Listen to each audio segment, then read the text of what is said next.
Okay, so today I thought it would be the perfect day to talk about why it's so hard to trust in God. Let's do it.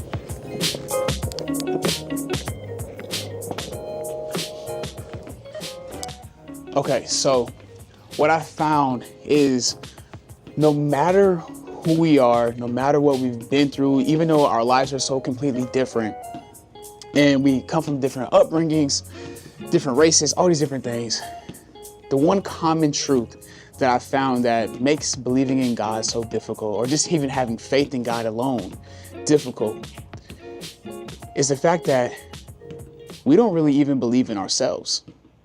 And not to be overly deep or to overcomplicate things, simply what I mean by we don't really believe in ourselves is just on essentially the simple level of we lack faith in ourselves to accomplish usually the things that we want to, right? Like you have goals and aspirations, ambitions that you want to accomplish, but you don't because you have at least some form of fear or lack of faith in yourself. The same way that I have things that I want to accomplish and goals that I want to achieve, but I don't necessarily do or dare try simply because I have some lack of faith in myself. And with us being fully transparent here, we're able to realize that if we lack faith in ourselves sometimes, if you lack faith in you,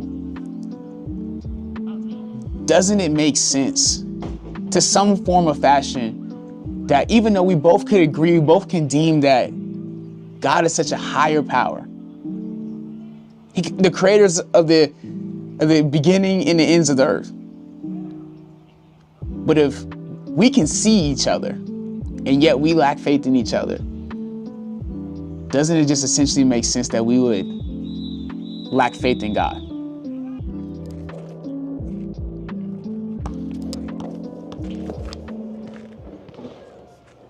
Or does it? Because in Proverbs chapter 3, verse 5 and 6, it talks all about not leaning on our understanding, but trusting in His.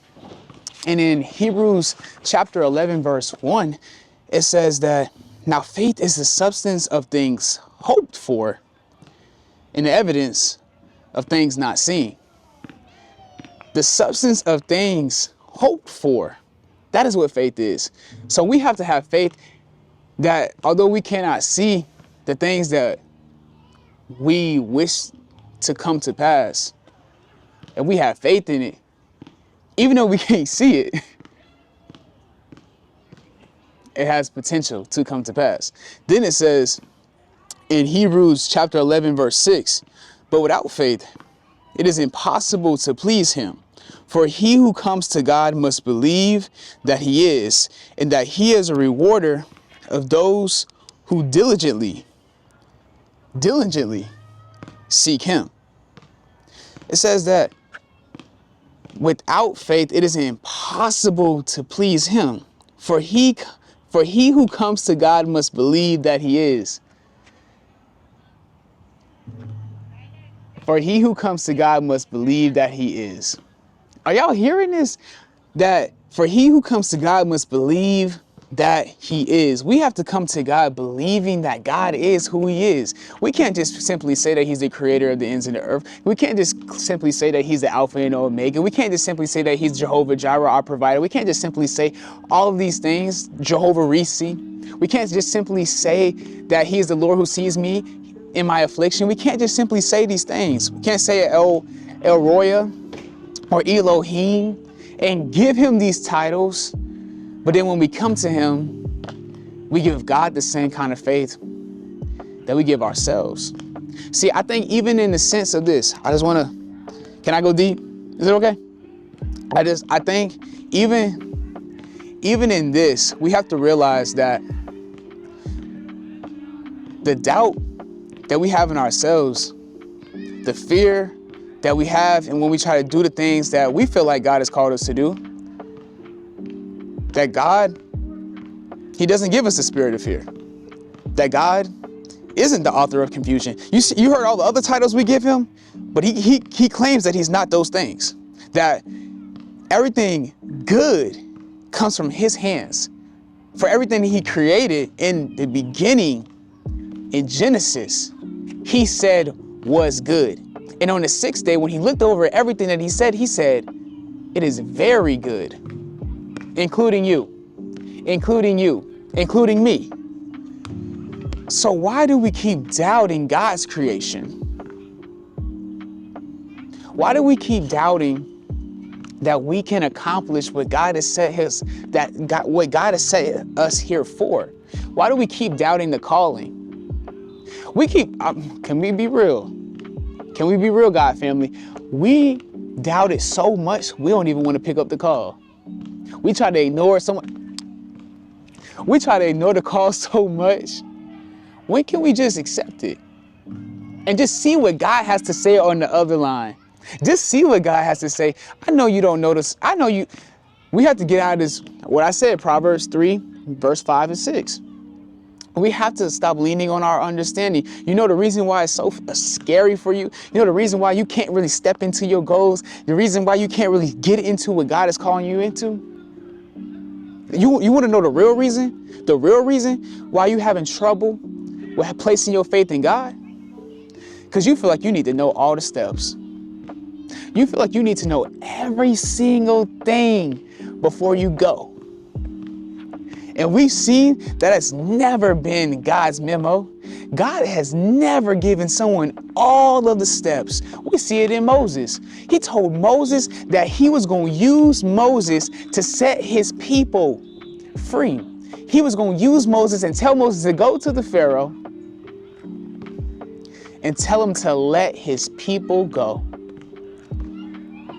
Moses clearly doubted it. He doubted the calling. He said, God, why would you even choose me? And some of us, we doing the same thing, ain't we? We saying, God, why would you choose me out of all the people? Moses said, I don't speak well, God. So why would you choose me to be your voice? Why would you choose me to be the one, to be the spokesperson for you? And then what did God say? God said, am I not the one who created your mouth? Am I not the one who am I not the one who makes the deaf, who makes the blind? Am I not the one who created you?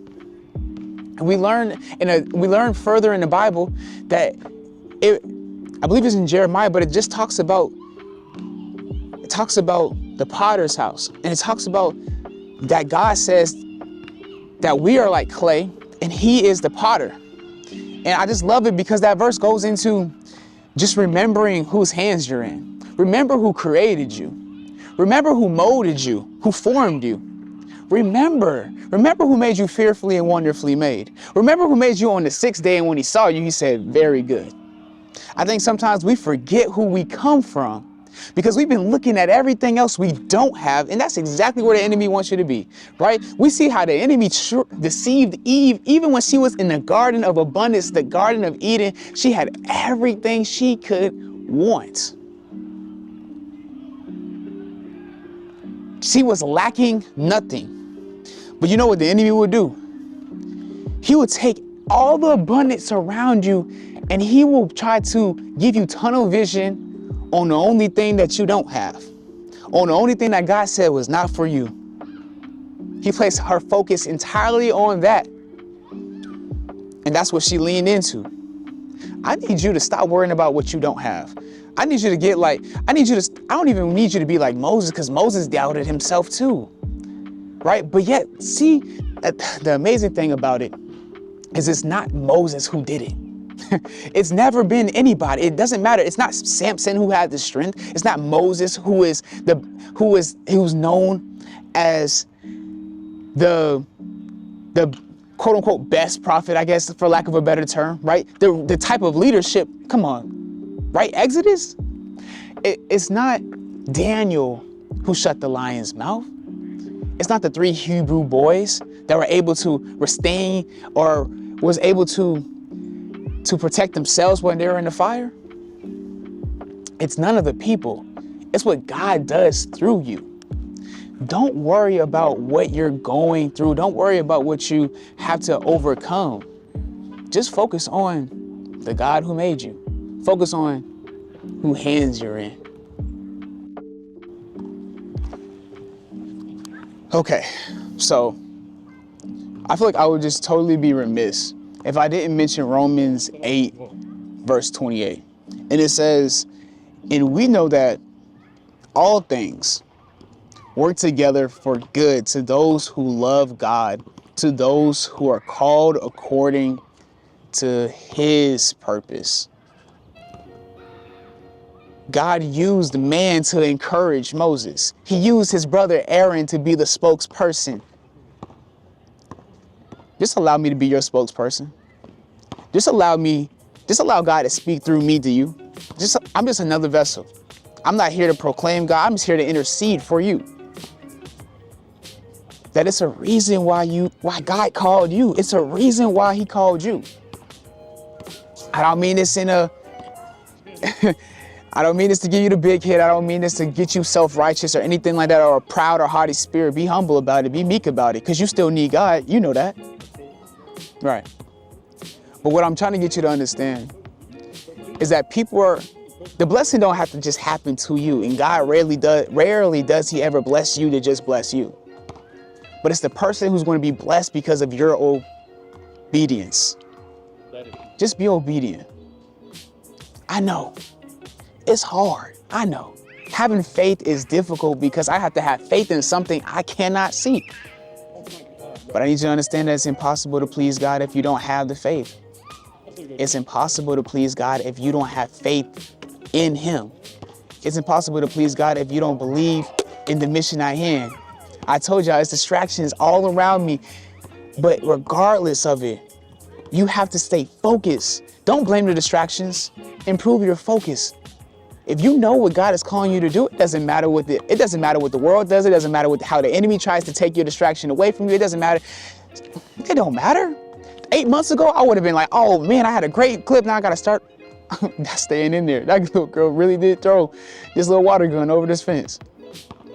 But I give her grace because I know I need grace too.